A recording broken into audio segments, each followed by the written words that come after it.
Hello Worthington students, here to review for the MCA.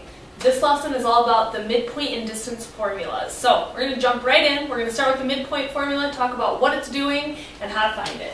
So a midpoint of some segment is going to be found by using this formula, x1 plus x2 divided by 2, comma, y1 plus y2 divided by 2. So what is it finding? What is it finding?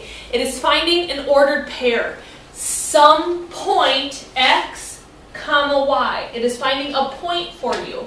And if we think about it, well, what are we doing when we add numbers and divide by 2? Well, we're finding an average. Adding numbers dividing by 2, we're finding an average. So what we do is we're finding a middle. We're finding the average of the x's and the average of the y's, and that's going to be our midpoint. So that's a good way to keep midpoint formula in mind, is to use the idea of the average of the x's and the average of the y's. That's where your midpoint is.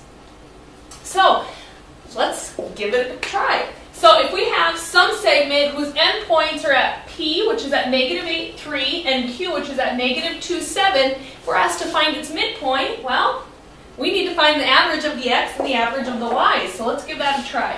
Midpoint is found by adding the x's, which would be -8 and -2, and dividing by 2. We're going to find that average. Then the average of the y's, which would be 3 and 7, and divide by 2. So our midpoint, this ordered pair that we're finding, is going to be at, well, -8 and -2 make -10 over 2, and 3 and 7 make +10 over 2. So the midpoint for this segment happens to be at -5, 5. The pair, the ordered pair, -5, 5, that point. All right, that was midpoint formula. I think it's pretty nice, pretty quick. Hopefully that goes well for you. What might be tricky is if they give you a problem that's a little bit different. And this one says M is the midpoint of segment XY. We know where X is and we know what the midpoint is. Find the coordinates of Y. So this time, are they asking me to find midpoint? The answer is no. They are giving me one endpoint and the other endpoint is unknown. It's at some X and some Y. I don't know what that is. But I do know the midpoint. So what I can do is still use that midpoint formula. I know my midpoint, which is 6, 1, is going to be found by adding my x's. 2 plus x, 2 plus x divided by 2, and then the y's. 7 plus y divided by 2.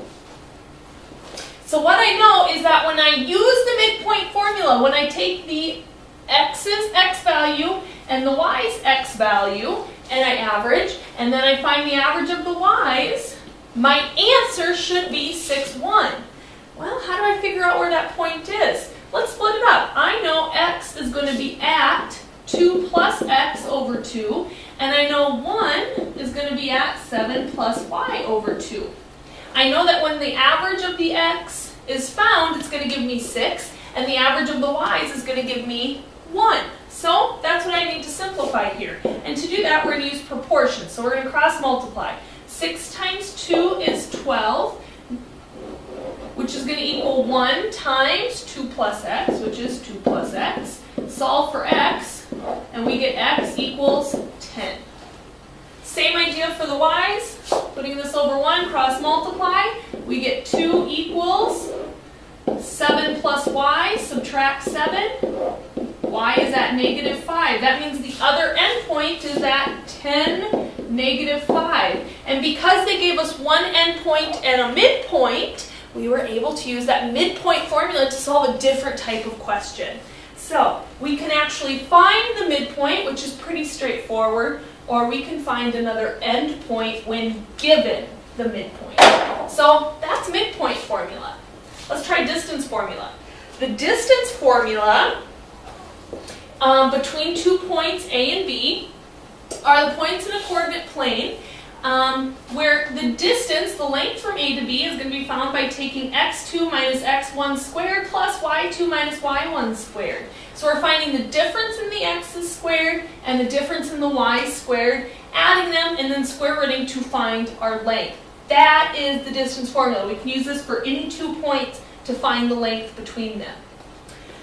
Okay, Let's go ahead and give it a try. This example says find the length of AB and the length of CD, and to determine are these two segments congruent, meaning are they of equal lengths. So what we can do first is start with A and B. First, when I'm starting with A and B, it's probably going to be helpful to figure out where is A and B. A happens to be at 1, 2, and B is at 1, 2, 3, 4, 1, 2, 3, 4, 4, 4. So we have our point 1, 2, and 4, 4. So we're going to use our distance formula. If you don't remember, distance is x2 minus x1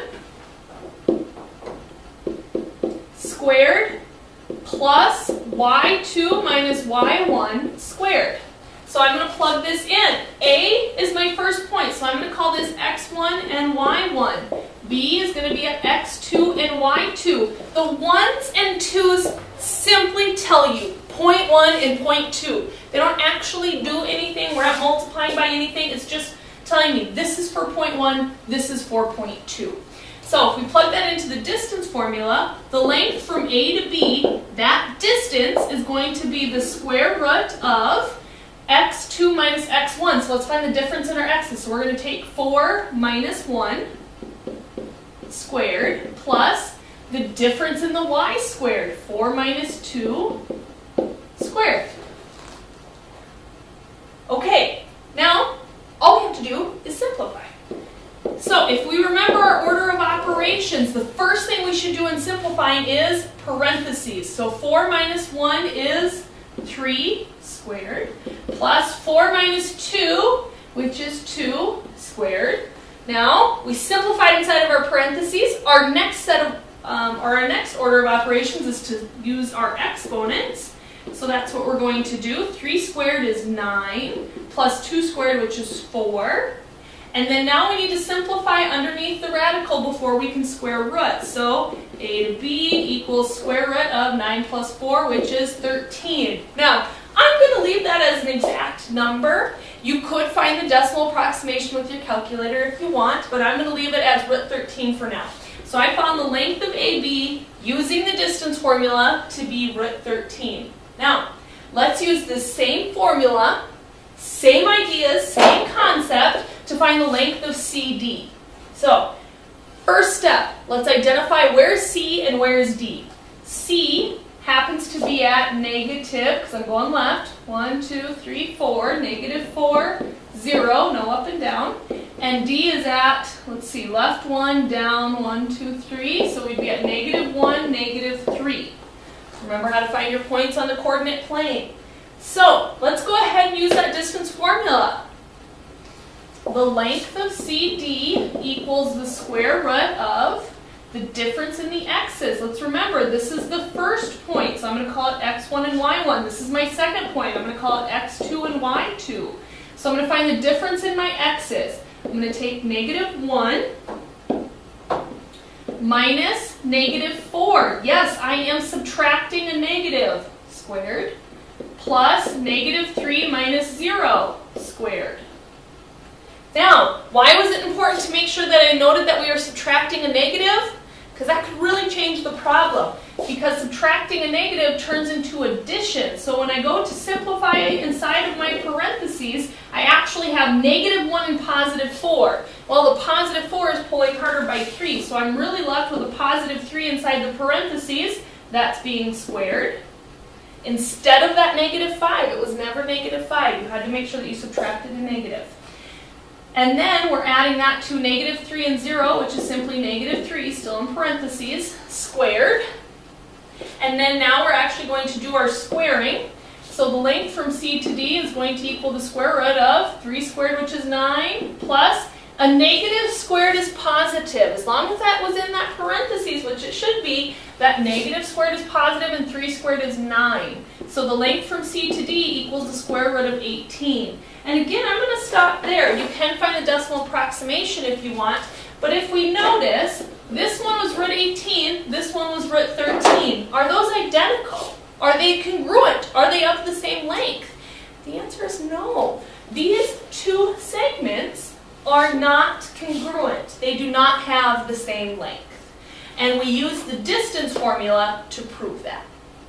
So, that's all I have on midpoint and distance formulas. I encourage you to remember, especially with the distance formula, that if you need to subtract a negative, you actually subtract the negative. Midpoint formula, don't forget you're finding your averages. Add the x's and divide by 2, and then add the y's and divide by 2. So midpoints are all about those averages. Distance formula is about the difference squared. So, good luck on your formulas.